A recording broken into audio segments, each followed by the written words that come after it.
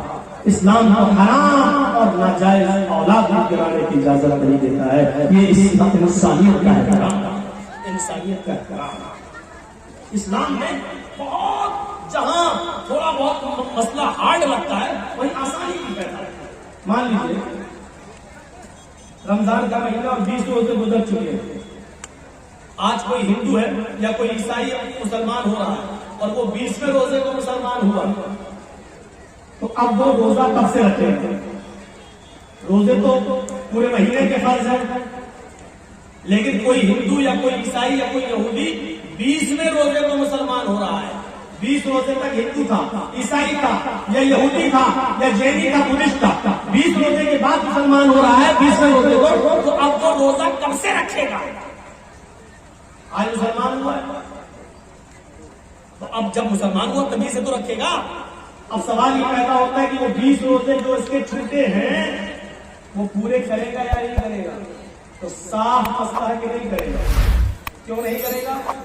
کیونکہ جب وہ اسلام لایا ہے تب تک وہ کافر تھا، اس پر روزہ فرض تھا ہی نہیں. آج وہ اسلام لایا تو اب جتنے روزے ہیں اتنے وہ رکھے گا، بقیہ روزے وہ نہیں رکھے گا. اس لیے نہیں رکھے گا کیونکہ اس وقت اس کے اوپر روزے فرض تھے ہی نہیں. کتنے روزے رکھے گا؟ جتنے باقی ہیں. ایک چیز اور سن لیجیے، 20ویں روزے کو اسلام لایا، لیکن اسلام لا رہا 5 بجے شام میں اور روزہ کھلتا ہے 6 بجے. اب 5 بجے وہ اسلام لا رہا ہے تو اسلام جیسی وہ 5 بجے لایا تو اب کیا کرے گا؟ آج کا روزہ کیا کرے گا؟ تو 5 بجے اسلام لاتا ہے تو 5 بجے ہی سے اس کا روزہ شروع ہوگا، کیونکہ 5 بجے سے پہلے اس کے اوپر روزہ فرض تھا ہی نہیں، کیونکہ وہ کافر تھا. جیسے اسلام لایا ویسے اس پر روزہ فرض ہو گیا، ویسے اس کے اوپر روزہ فرض ہو گیا. اب 5 بجے ہی وہ نیت کر لے گا کہ میں روزے سے اسلام لایا، اشہد ان لا الہ الا اللہ وان محمد رسول اللہ. اسلام لاتے ہی اس کے اوپر عصر کی نماز فرض ہو جائے گی، کیونکہ ٹائم ابھی باقی ہے اور اسلام لا چکا ہے، عصر کا وقت ابھی باقی ہے، لہٰذا پہلے عصر کی نماز پڑھے گا اور یہیں سے اس کا روزہ بھی شروع ہو جائے گا، کیونکہ اسلام لا چکا ہے. جب سے اسلام لایا یہیں سے روزہ شروع، اور 6 بجے وہ روزہ سب لوگوں کے ساتھ کھول لے گا. اس کا یہ ایک روزہ مانا جائے گا، یہ ایک روزہ مانا جائے گا. یہ آسانی بھی ہے، یہ آسانی بھی ہے. اسلام مشکل نہیں ہے، لوگوں نے اس کو مشکل بنا دیا ہے. کیا وہ لوگ صحابہ نماز نہیں پڑھتے تھے؟ کیا وہ روزے نہیں رکھتے تھے؟ مشکل بنا دیا ہے. فجر میں نہیں اٹھ پا رہے ساتھیوں. اب رات میں 1 بجے جلدی صاحب کو ٹائم ملے گا، 3 بجے تک جلسہ چلے گا، پھر آدمی یہاں سے جائے گا، تھوڑی دیر کمر سیدھی کرے گا، فجر میں اٹھے گا. لیکن یاد رکھیے مولانا جلدی کا جلسہ اور اس جلسے میں 2:30 بجے 3 بجے تک جاگ لینا اور اس جاگ لینے کے بعد صبح فجر کی نماز میں نہ آنا، یہ دلیل نہیں ہے اس بات کی کہ آپ کا جلسہ کامیاب ہو گیا ہے، یا یہ عذر نہیں ہوگا کہ میں جلسہ سننے کی وجہ سے رات میں جاگ لیا اس لیے فجر میں ہم نہیں اٹھ پائے. جلسہ کرانا فرض نہیں تھا، فجر کی نماز پڑھنا فرض تھا. آپ نے ایک فرض کو چھوڑا اس کام کے لیے جو آپ کے اوپر فرض ہی نہیں تھا. میرے بھائیوں، یہاں سے یہ میسج لے کے اٹھیے گا، یہ پیغام لے کے اٹھیے گا، یہ تصور لے کے اٹھیے گا. تو انسانیت یہ ہوتی ہے، انسانیت. تو یا ایھا الناس انا خلقناکم من ذکر و انثی وجعلناکم شعوبا وقبائل لتعارفوا. تم کو ہم نے ایک مرد اور ایک عورت سے پیدا کیا ہے، تم سب آپس میں بھائی ہو، تم آپس میں ایک ہی باپ کے اور ایک ہی ماں کے بیٹے ہو، تمہارا باپ ایک ہے، تمہاری ماں ایک ہے. اچھا ایک چیز اور بتائیے، غور سے سننا.